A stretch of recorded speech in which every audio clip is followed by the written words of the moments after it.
Welcome back, everybody, to the Heroes of Storm Summer Championship, live from the Monsters Energy Studios here in Stockholm, Sweden. We have the banger for you. MVP Black against X Team, the finest of, or some of the finest of China against the world champion here from the Spring Championship. It is going to be an absolute blast. Guys, with me here in the cozy sitting corner, of course, Jayhao, as always, he's not going anywhere today. How are you? Are you excited about this? Can I even ask this? The hype level after the first set is the bar is now set. Yeah. Like, the bar is definitely set. I'm actually really looking forward to it. These guys over here, I know, are excited about the next set. Oh yeah, I am super stoked.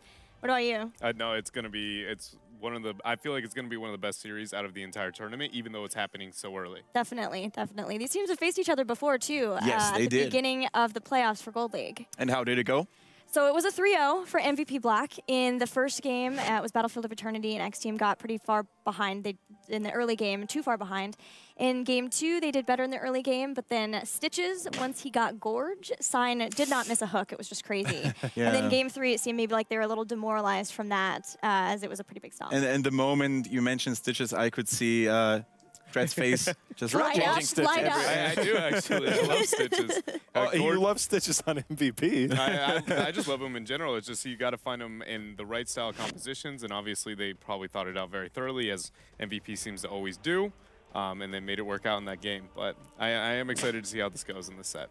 Yeah, and once again, of course, before we get started with this winners match of Group A, let's actually take a look once again at what happened on the way to the Summer Championship. We've seen a lot of regions sending the best of the best that they've got to offer. Of course, North America, Europe, the Western regions, they are still looking to redeem themselves after sort of a disappointing performance during the Spring Championship. Is there any team from the Western regions, guys, that you have high hopes with? I think it's my Insanity. That's without a doubt probably my highest hope team. I think they have the skill set. Their drafting is very creative, which is like, as I've always said this about them, it's either going to be the reason they succeed or the reason they fail. But other than that, I think they're a really great group. On a similar point, we talk about talent, though.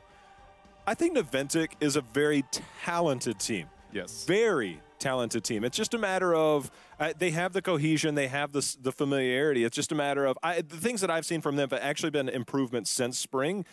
I know they dropped 3-0 just last week, but I honestly feel like their ceiling is higher than my Insanity's. It's just a matter of if they can achieve their potential. Yeah, emotions run high for that team, though. Yeah. It has to be whether or not the momentum's with them, how they're feeling coming into it, too. And a lot of the teams that will be coming out of this this group stage specifically are going to have a lot of momentum. Yes, they'll be showing strategies, but they have momentum going in already and can carry that through, knowing that they've already had victories to get to the point they're at. And to everybody who may have actually just tuned in today or just didn't really do some research on how this tournament is going to fall out, we actually have 2 group stages today. And of course, tomorrow we're going to dug it out between the teams and see who's going to qualify themselves for the second group phase. Now we're actually going to focus on Group A here. Vinovashu just made it to the deciders match. MVP and X Team are still waiting to get that chance to actually advance. And Negative Synergy, unfortunately, is out of the tournament here. And in Group B, we still have Gale Force Esports, My Insanity, as we mentioned, actually one of the secret favorites for taking this tournament, actually, and PBA, Please Buff Arthas, and Big Gods. They also have the chance to make it. And to mention the second group phase a little bit more in detail, there are the first seeded teams from all the big regions, right? So we have Dignitas waiting, Naventic waiting,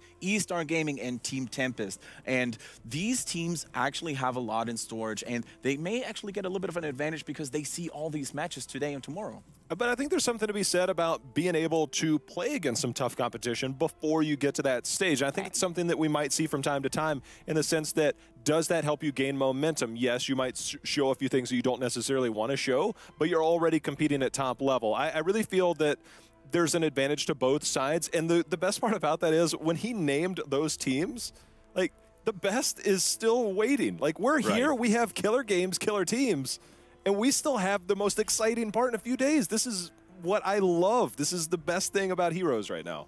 Yeah, and of course, like we're here at a studio, it's really fun. But then once we get to that, we have a big crowd too, which is going to be just so much fun. I can't wait for that event. Basically, isn't it the first time for you guys to actually experience DreamHack Summer live in person? Oh, definitely. Yeah. Oh, yeah. The only DreamHack I've done is Austin. And guys, if you haven't been to John Chepping, where the big venue is going to be at, it is actually an entirely different feeling. This is where we have a live audience, and this is also, of course, where the games are going to be just much more intense because of that.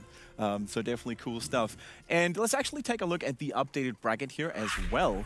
We see, of course, that MVP Black and X Team, they are in the winner's match. So the winner of this next best of 3 is automatically in group stage number 2, whereas the loser drops down to the lower bracket and has to win one more game against Renovatio 1 before securing themselves another slot. Now, we've just seen Renovatio. Do you think they have what it takes to actually take a map or even win the game against either of those teams, Dredd? I think they definitely can take a map. I think it'll be rough, and everything feels like it's going to have to go into their favor. That's going to be the case, but I do think there is potential. There is potential. Wow, coming from Dr. Dredd himself, that is certainly an achievement. I express a lot of what he expresses. I feel the potential is there. A lot has to fall in their favor. They can't make mistakes. They have to be on top of their game. At the same time, the team, whoever they go up against, whether it's MVP or X Team, similarly has to play to their strengths. All it takes, one late game mistake can change the dynamic of an entire match, an entire game. I mean, there's so much. The competition level here and now, the thing is, though, all these teams look really comfortable. I don't think this type of stages get into them, so people are definitely going to have to rely on skill and talent alone. And now let's actually call in the heroes from South Korea. MVP Black, the reigning world champion in Heroes of the Storm. Let's see how they prepared to defend their title.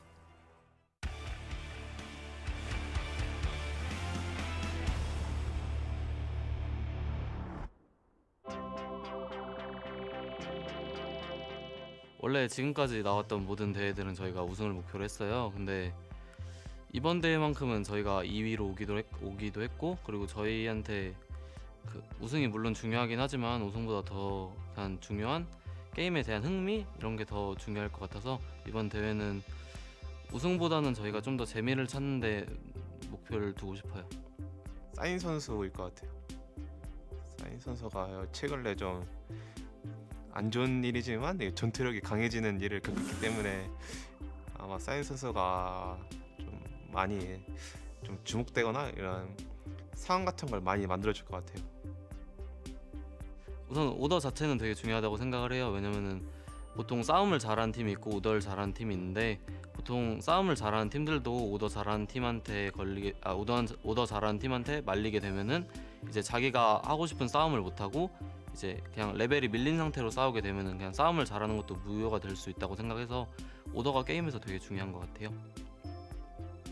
저희가 지금까지 대회를 다 나갔을 때 저희가 이렇게 예선부터 치르고 올라간 대회가 없어요. 항상 1위로 진출을 했기 때문에. 그래서 이번엔 저희가 저희를 좀 더 되돌아보는 그런 계기가 될 것 같아요. 그래가지고 이번에 좀 좋은 컨디션을 찾고, 그래서 올라가서 좀 더 좋은 경기력을 보여주기 위해서 좀 더 평소보다 더 많은 노력을 할 것 같아요.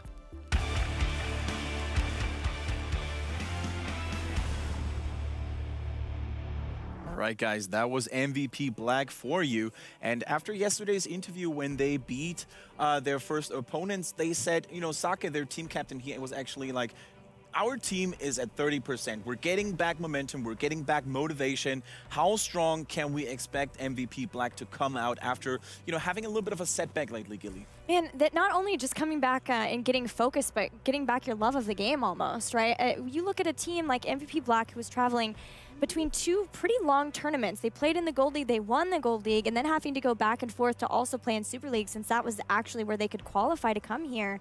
That would burn anybody out, just having to constantly travel back and forth. So I don't know how far they can go, but I think still very far. Dredd, I have a question for you in particular. You know what it's like to be at the top, okay? You're the one person that we can probably relate to who knows what it's like to be at the top. Now, obviously, competition was fierce in your playing days, and I don't think there was ever any type of attrition there. But did you ever feel like there was a point to where you were as good as MVP Black is, to where you might feel like you might have fallen off a little bit? I mean, what is the mindset of being a champion? I had that for mentality until I played them, and then I was a level down, and I didn't even know how.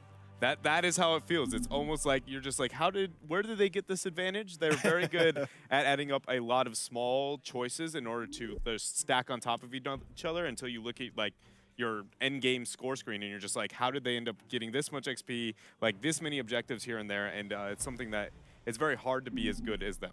Can I ask you, Dred, to go with Jaeho here? Is there something like a winning sickness where at some point you get sort of jaded?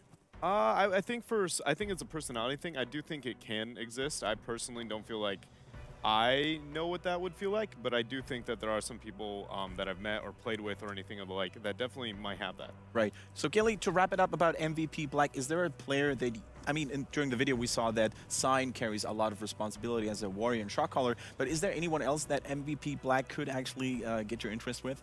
Well, they rely a lot on Sake too, of course, being known as the best range assassin in the world. And as the captain of the team, of course, you have this added responsibility of bringing motivation to the team, bringing them up when you get behind, making sure they don't get tilted. And so I always like to watch Sake as well and see how he's playing and how that goes with the rest of the team too. All right, but from the reigning world champion to their opponents, the hungry Chinese team taking out big names, as we mentioned earlier, like EDG and OMG. Let's actually see what X Team did to prepare themselves for this tournament.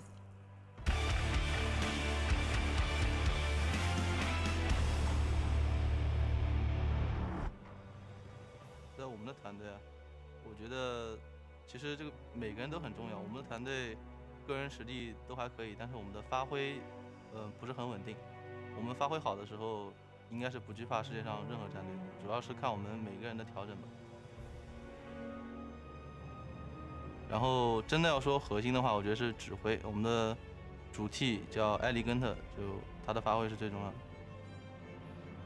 就我觉得我们就是我的目标最好是能进前2嘛，但是我觉得我的底线是一定要就是进8强的，小组赛一定要出现的。这是我给我们队的底线吧。然后虽然其实我们组的每一个对手，我觉得都有各自的风格，都挺强的，但是我还是希望我们能战胜他们，这是很重要的。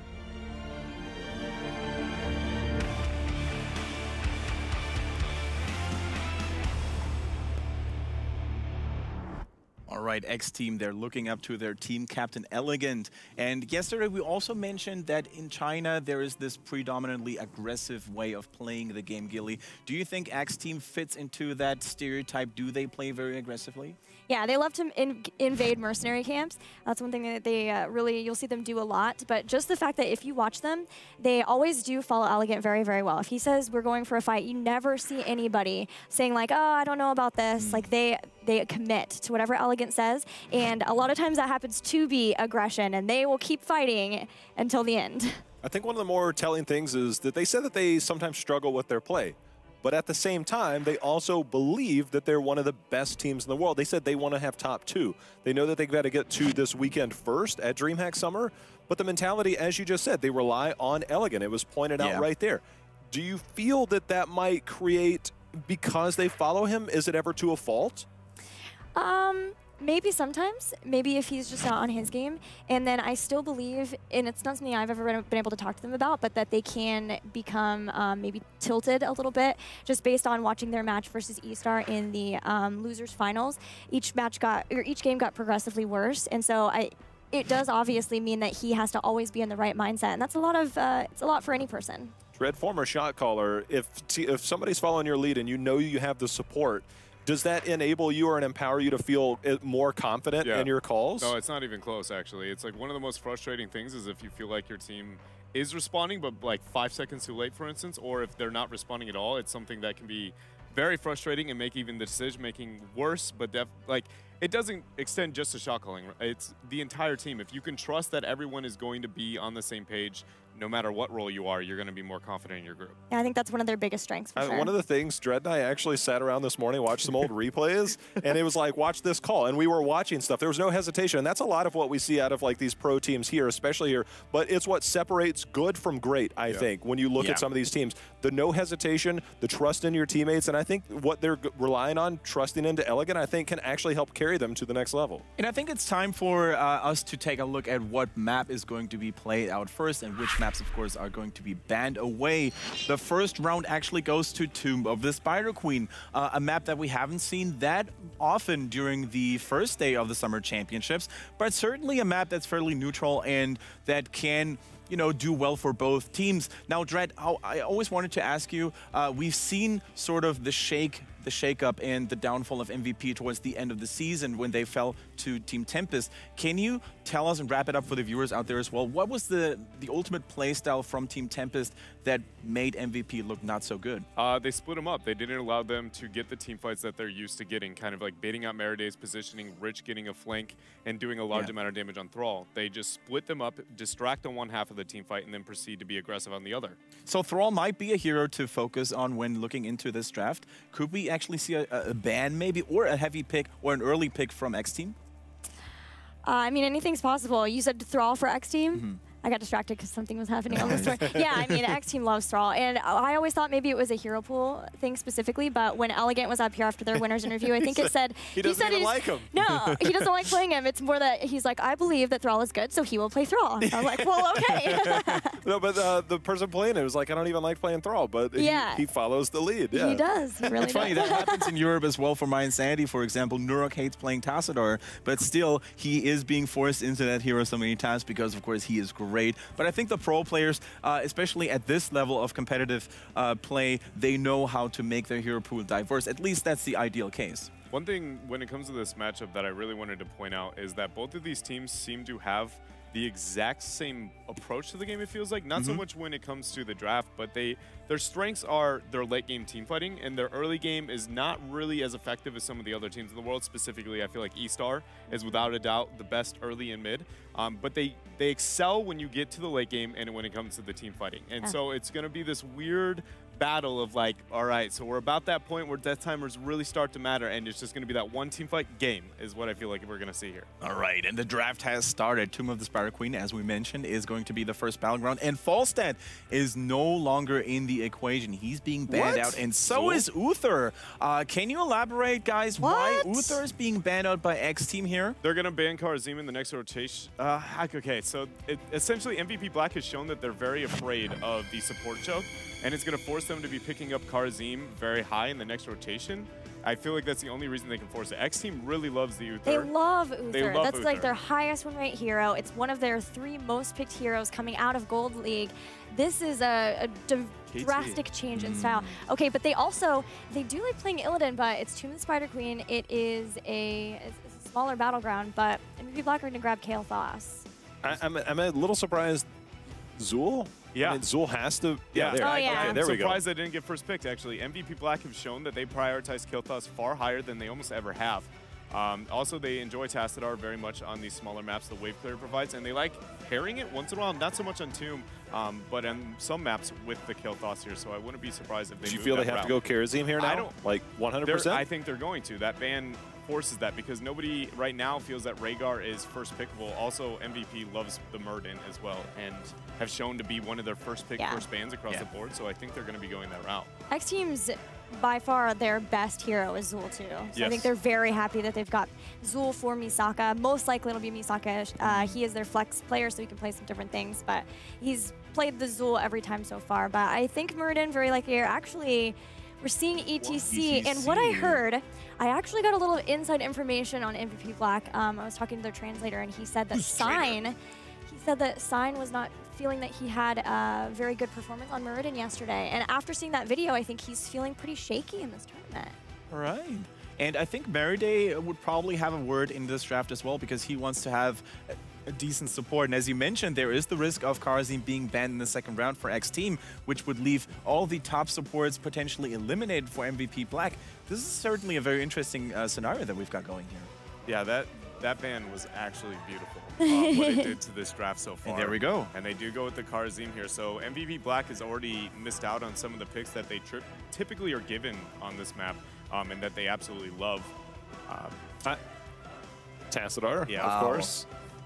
I just wonder if Sonya and Thrall are still going to be on the board. I almost feel like those are going to be basically counter picks towards each other. The Thrall and the Sonya? Like, I feel Sonya's going to be hooked up by one, Thrall maybe the other, maybe not so much now. X team prioritizing Sonya over Thrall. Yeah, that's kind of actually what I thought they were going to do.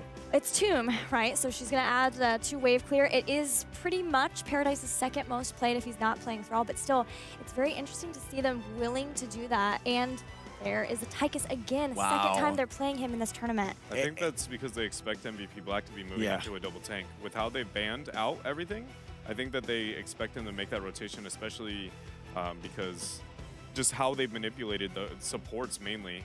Because we know that MVP has a very straightforward playstyle when it comes to the majority of the maps, really. Also, there's no more additional support except for Tyrande that could be picked up for MVP Black to sort of help defending against the shredding from Tychus. And Tyrande, we've mentioned it her earlier, she's not a very popular pick, right? So I think the Tychus makes a lot of sense here. Yeah, we saw a big reduction on her after the stun meta nerfs. Yeah. And there's Sylph Thrall. or Tyrael? Is it getting Tychus to try to dissuade them from a second warrior? I don't Push them into Karazim plus 3 damage dealers? It could be the case here. This is but this whole draft is breaking a lot of patterns that these teams For both have kind teams. of shown. Yeah. So there's already a little bit of mind games going on here. I don't honestly know the route that they're going. Kyocha doesn't have his hero quite yet. So I'm trying to figure out what he plays, and we know that Falstad's off the table, Sylvanas is off, Sylvanas is open, Tacitar's off the table.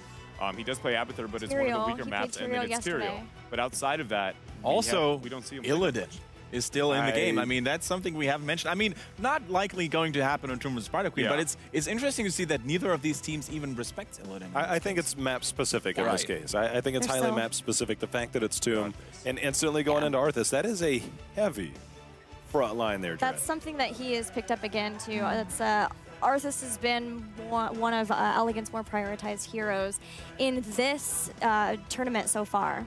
One thing that ban essentially did by moving the draft the way that it did, and then ETC being highly prioritized for the side of MVP, is Arthas does far better into ETC than Murden does. Like, by a large margin. The kill potential that you typically see from ETC and you want to get as a team, you can't risk that kind of positioning because your CC displaces you, unlike when you're playing onto the Murden, so you essentially risk getting eternally slowed and usually killed. So now they have a weaker laning phase compared to if they had gone with the Murden pick that they value so high. One thing is, X Team does not have a lot of interrupts for Mosh Pit. I was getting ready to say that. Tychus relies on being in that mid-range, not far back. And if he's trying to dive or at least trying to do damage to that front, the only thing you have left is Rhaegar, and he's not interrupting that mosh pit.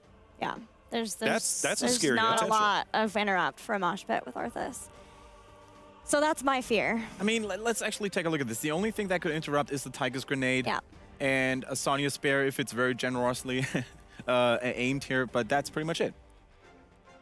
Yeah. They're going to have a hard time dealing with the Mosh, that is for sure. I'm more worried about the laning phase just because team fighting is not nearly as dominant on Tomb of the Spider Queen. Like, obviously, we're going to see a lot of skirmishes going here and there, but it's about those small man skirmishes where things like Sonya, Zul, Arthas all thrive. Rhaegar is one of the better supports in those situations. Uther's probably the best, but not by too big of a difference, whereas on the side of MVP, those skirmishes are not nearly as effective. Outside of the combo, you can get ETC kill Thos, and Thrall has decent kill potential, but they don't really have, I think, that great of a laning phase.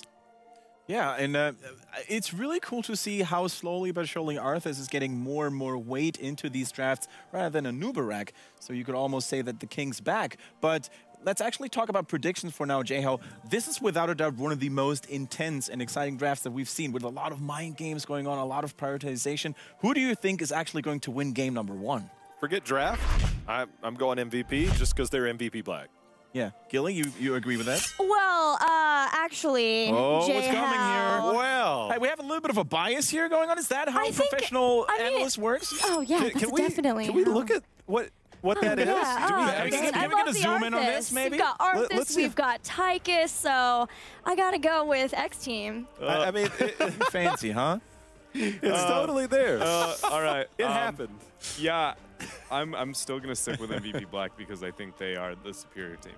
Yeah, I just have to agree with Stretch here. I really think that MVP Black has what it takes to take this first game. The series, it's a different question, though. So let's actually throw it over to Todd and Kalaris, who are eagerly waiting to go and walk you through this awesome match.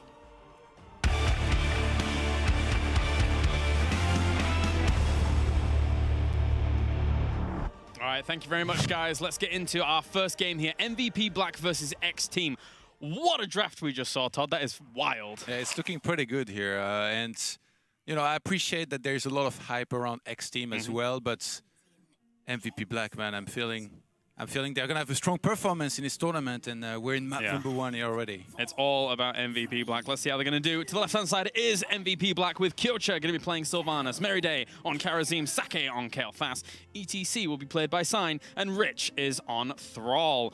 Then to the right-hand side, of course, we have X Team with Paradise playing Sonya, Tao will be playing Rhaegar, Elegant on Arthas, Yao Yao on Tychus, and finally Misaka will be playing Zool. Couple setups there. At the bottom is going to be Arthas hanging in there to try and maybe trap somebody, but I don't think anybody will fall for it here for now. MVP just picking the safe route, you know, meeting in the middle, cleaning that first minion wave and then grouping up around the top. It's a good combo as well, Arthas with a Tychus down there. Although that being said, whoa, Tao way out of spot, and he will go down very quickly. So far? MVP Blackman, those rotations, that was lightning fast. Just to put this into perspective, X Team, they've won $50,000 over in their career in total with the team together. So it's pretty good. $50,000 is a lot of money. MVP Black, $500,000, 500,000, 10 times more.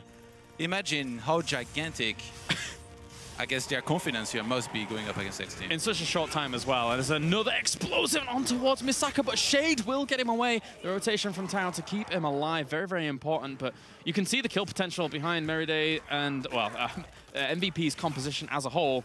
And unfortunately, that little Howling Blast does not connect. And as much as, you know, Misaka didn't die there, that's not the kind of, you know, skirmish that you come out of thinking, oh, you know, nice, I escaped. You're more like, what? It's just so brutal. Elegant getting caught now. On the Arthas and just falling. Sign's going to get chased a little bit. Yeah, they need to shut down this 4-man rotation that they've got from top to mid, or any lane that they're choosing to go through here at MVP. Because the thing is that that's actually just a very common, normal strategy on this map. You just rotate around as 4 and find kills here and there. X Team moving a little bit too far into lanes. I don't think we see anything particularly unusual in terms of talents. We've got Eternal Hunger on the Arthas here, Shrug It Off on Tychus at level 1. Yeah, Tao going with Colossal Totem at level 1 is a little bit far away from the usual, I would say, is the Wolf talent for the extra little bit of speed, but against what they're going up against, there's not too much. But Thrall will get taken off down towards the bot. X Team getting a bit of a revenge kill. Yeah, experience-wise, actually, it's still quite close here between these two teams so far. But in terms of gem, only MVP Black so far has been putting a little bit of effort into trying to turn in some of these. And Tychus at level 4, taking the bigger they are, so not exactly the most common talent. We saw it used in America a little bit as well, going into Burbank, but going to be picked up here for Tychus, as we're just kind of seeing these lanes stall out for a little bit of time. That's a nice route on towards Kael'thas there, but Sake will get away. Two of the players on MVP's side, I did commend as the Players of the Month for an article a little bit ago, because they are just so strong. It's very difficult to go up against MVP Black. And again, you know, the Chinese team's always known for loving to fight, take a lot of fights, playing very aggressive. It doesn't feel like MVP Black particularly is impressed by that or intimidated. On the contrary, they embrace it so far in this game and taking a lot of fight themselves. Yeah, they're up for it. And ETC works very well on this map because the shrubs or bushes or vents, whatever you want to call them, are very close to lanes, so that you can power slide out and get a good combo of stuns down. This poor Sign on the ETC, by the way, he got blasted in an interview. Yeah, he did. They really went ham on him, but I think he realizes himself that he was a bit of a problem, and Yao Yao taking some damage there. Paradise spin to win. Meriday quite low. Will get away with the rest of the team, though. Arthas cannot chase further. Yeah, good momentum here in this fight from X Team, but not going to be able to capitalize on it with any kind of takedown just yet. MVP Black, by the way, in terms of you know, all tournaments in Korea and across the board overseas, they only lose in the finals of Korean tournaments. When they go to a global tournament like this, they don't lose. They just win it, the whole thing. They won the last big one. Yeah, they did. They did. And I think one thing that's interesting about these drafts as a whole, is when I look at X Team's approach, is they banned out Tassadar on the second rotation, which means that at the moment, both of these comps, well, that's a lot of damage. You should be able to get away with Shade. Okay. Oh, and I thought Troll would move in here, actually. Played Yeah, a little bit shy. I think somebody was coming from behind, so he wanted to make sure he's got that covered. But the thing is, back to the Tastar ban, both of these teams don't really have much vision about turning point. Sonya's going to blow up.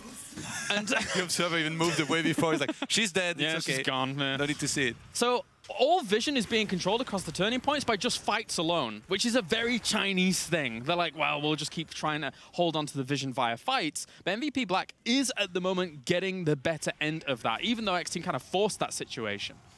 First web weavers are going to come in here, and I mean, from this position as well, like MVP, they know how to play in any situation, but if they start getting ahead like this, it's the beginning of the end here for X Team. Isaka just barely going to make it out. And Rich missed his third hit of Wind Fury off there. I think if he'd have got that, maybe he would have died. It would have been very close, though. You don't want to be taking too many shots from those towers. And for now, with these web weavers now descending, they do have an opportunity to take a lot of towers and further themselves towards level 10. They've already got an experience advantage at the moment with the 3-to-1 kills. yeah, this is going to do a lot of damage here down there, especially when you have Sylvanas on your team. It's like, Yeah. Oh, yeah. just ideal. Yeah, and she was last pick. On this map, she was last pick because they were prioritizing things, and again, the draft was a little bit wacky and crazy, but they've almost got a full level lead because they have taken, I think, some towers towards mid, more so than the other locations. Yeah, it seems to be... Oh, and a fort! easy as well. Look, that web weaver still half hit points there. Yeah, they were so preoccupied in the other lanes that they managed to get a full 4 off of that web weaver turn in to start things. So MVP Black, they are going to get level 10 so much earlier in this game. Yeah, and really, really good at the moment. X Team here really needs to stop them before level 10. They need to really kind of catch someone, but there was no follow-up for the Howling Blast on towards Sake. And there's already 38 gems gathered here as well from MVP Black, so they could just aim for another turn in as quickly as they can here before their opponent even eventually get level 10 themselves here in a moment. The control's so good. You can just see, I mean, the separation of 1 across all lanes, 2 just moving around in between the lanes here to see if they can catch, see if they can deny turn-ins. Very, very well executed so far. And X Team walks away with the tail between the legs because now level 10's hit. X Team is actually starting to play really scared right now. I mean, obviously they are level 9 against 10 now, so they have to play it safe, but you can tell that they've been a lot more reluctant to go into any kind of fight here in the last minute or two. And I think you've always got to be scared of when you even give Karazim to MVP Black, unfortunately, because almost always are they going to go a 7-sided strike against Palm, and that increases their kill potential moving into these fights. You know, obviously Palm is good for saving, but they're always so good about taking the team fights. They hardly ever need Palm in these situations. Yeah, we've seen MVP Black using 7-sided strikes so well, and in this case, you know, if a good power slide lands or if Thrall properly gets in there and isolates anybody, it's dead instantly, right? Yeah, indeed. It's very scary to deal with. So now they've got to just soak. Avoid fights and soak. They actually got the turn in, which was great for them, but they lost a fort in price of that, of course. Even during the next upcoming fights, like if you think about it, you know, Arthas at the front, Sonya, they're going to get blown up really fast. They're going to have to kind of stay grouped together. But then if they do, the Welling Arrow lands big time, and then Kael'thas, so how do you deal with this? Do you spread out or do you stick together? That's a really good point you bring up, actually. It's very irritating for them to make that kind of decision. And let's see how it's going to go down here at the moment. 10s of hit for them. They've got all their heroics in. With the Skeletal Mage is actually for Zul, which is going to slow down those fights a little bit for MVP Black, making it harder for Thrall to have much mobility at the front. Likewise, Miraday goes in. He can get slowed as well. It's a good power slide on against Paradise. That 7-sided did quite a bit of damage, but Elegant does get away. The team of X Team was able to soak up that 7-sided very nicely to make sure Elegant didn't die. They're still hanging in there, I guess. Maybe they realized there was less heroics available for MVP Black, who's still going to engage, though. I don't know if they should be here. That's going to be a Sundering separating them up, and this is the perfect opportunity for MVP Black to take some kills. Yao gets Ancestral Heals. Sign gets 3 with the Mosh Pit, and he could take some kills here. Zul goes down. ETC will pay the price, so the drill has been doing damage all the while through this, and a second kill on both sides here with Sonya and Sylvanas falling. What a great Ancestral Healing here. Saving the Tychus at the last second. And a lot of fighting here going on. This definitely is living up to the hype here that there was for this match going into it. That was a cool fight on both sides. I really, really liked that. You always got to be careful of that Thrall flank. Let's take another look at how that went down just towards the very end. ETC, he got the 3-man mosh, but there wasn't too much damage follow-up for them to really properly capitalize, thus the 2-for-2 trade. Oh, that laser drill went to town on Sylvanas, man. Yeah, yes. There was no escaping this one. All right, well, turn-in's gone down. MVP Black will have their web weavers descend once again. And despite the 2-for-2 trade, they didn't really get many structures off of that, did X Team. So Level 13 is going to be hitting pretty soon for MVP Black, and this Web Weaver's turn in means that MVP Black still very much so in the lead at the moment. It's going to be interesting to see if Skeletal Mages can land very well as well in the fights down the line.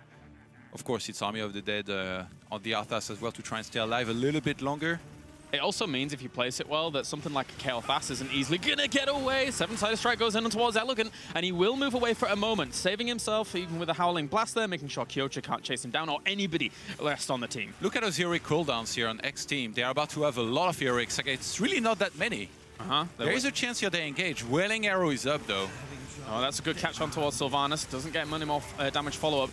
Unfortunately, Elegant, with that seven-sided strike hitting him before, can't really frontline at the moment. So he's having to stand back just a little bit, but he still wants to be present in the team, so he didn't really want to go back to Fountain either.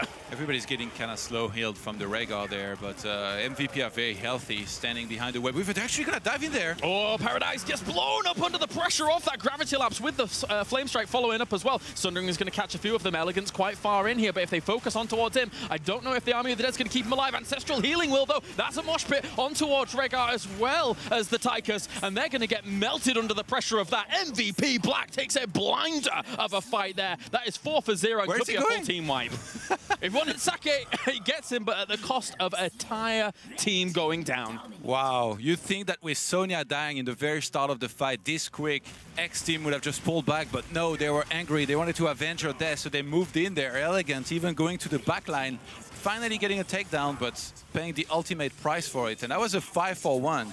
It's just a great fight, really good fight. And you could even see the positioning of Thrall there all during that. The Sundering went backwards, the other way. He was that far deep in, he had to throw the Sundering towards his side of the map to then disperse everyone and get kills follow-up. It was really impressive stuff by MVP. X team, they're going to have to regroup here, stay patient. And with level 16, you know, coming in very soon here for MVP Black, I think X Team's gonna have to kind of play passive for a very long time, though. They're only 13 now. Yeah, Misaka. It's about to be a 3 levels lead here for MVP Black. Misaka with that 13, Giant's Curse gets taken for his Curse Strike, so he wants to try and shred through the front line as quickly as possible. That absolute gamble here from X Team. It's gonna pay off.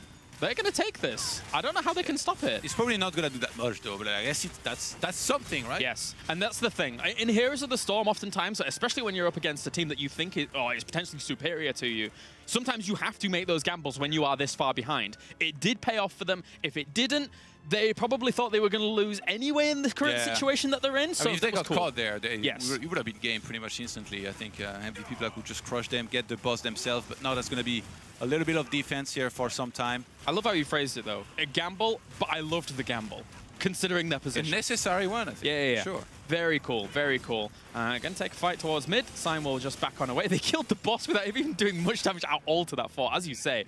But it's going to gain some ground.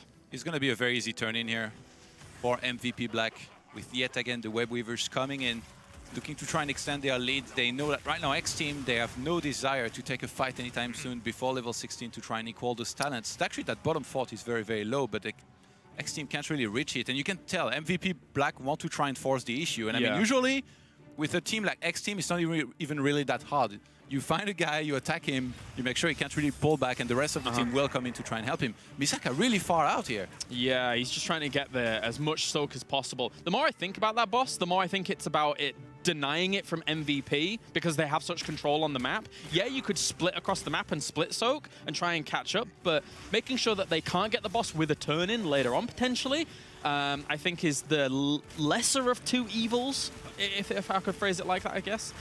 Level 16 is nowhere near closing in here for X Team, and that's going to be another keep in a moment, being targeted down. They need 16 here. It's going to be difficult, really, to hold on against that. That's quite a strong wave. They don't really have too much wave clear themselves unless Sonya can get in the thick of things, but she can't really. That is going to be a keep falling, and they can just pull back even. Like they don't even need to engage here. You're right. I mean, that's one thing that MVP Black does best out of any team, but they turn around anyway and get an Arthas very, very quickly. So much so that I was surprised and our observer was surprised. Yeah, they just turned. Again. That was very, very strong by them. And MVP Black normally just thrives in this situation. They're like, well, we'll back off and get 20 and then kill you then. But now they get one kill on their turnaround. As you say, Elegant was far out. I feel like MVP Black, they know as well. They're like, maybe if we'll stand there for 30 seconds more, they'll engage into us. And sure enough, Elegant, again, going fishing in deep waters. China goes for the aggression. Surprise, surprise. And that's going to cost them another keep. Maybe if Arthas was around, he could have tried to deny this a little bit longer, but all keeps down. 18, level 19 approaching, and not a single fort on the other side has fallen yet for MVP Black. So far, making it look like a complete formality here.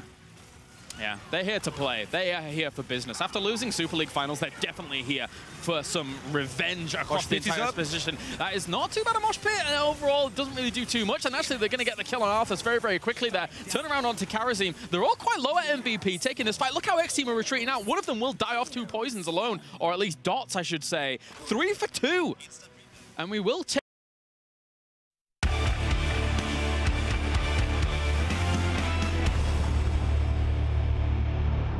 Hey guys, welcome back. It seems we had a few technical issues there, but we have fixed them, and we paused the game during all of that, so we will be getting right back in to the game to figure out exactly how this is going to go down. It might be a sheer formality at the moment, since X-Team has no keeps left alive, and you did spot all of those going down before the stream died.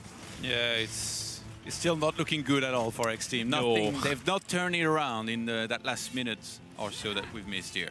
Now, got a few kills in that previous fight, but that's about it. It's going to be still difficult. There's still a huge fort wall in their way here as MVP Black take their hard camp, and we'll be pushing through towards mid, but they could easily just find any little camp they want, just get 20 and then steamroll through. Yeah, I mean, it's such an easy game from there for MVP Black if they want to play it safe.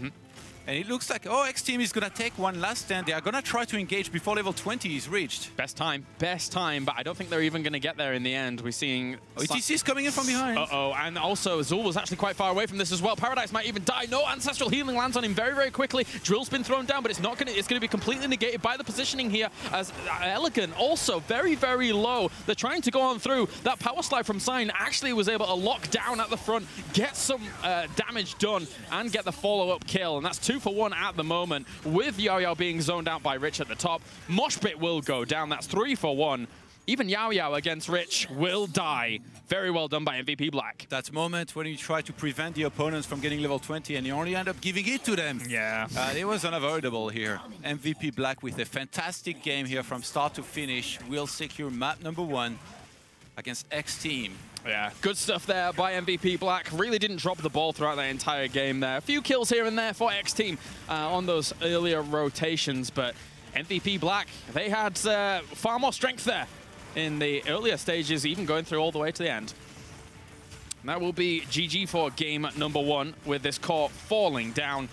X-Team needing to bring it back now throughout this series, but MVP Black looking scary and menacing. I mean, even whatever you give them, we saw X-Team's approach to the draft with the Uther band start off. It was clever, but it wasn't enough to topple these Titans. Yeah, the pressure was on Stein's shoulders, and you know what? He delivered. He had a pretty good game, I think, with ETC there, but just generally speaking, their synergy was really, really good as well this game. Just from the, I think it was like, even before a minute into the game, they already had a takedown. They kept on piling up with the aggression. X-Team kind of hang in there, but overall, they just got steamrolled eventually, right? Yep. Very, very difficult to deal with. So I believe we're going to go to a short break, but when we are back, we shall have game number 2 and the panel, of course, in a little bit here from the Heroes of the Storm Global Championship.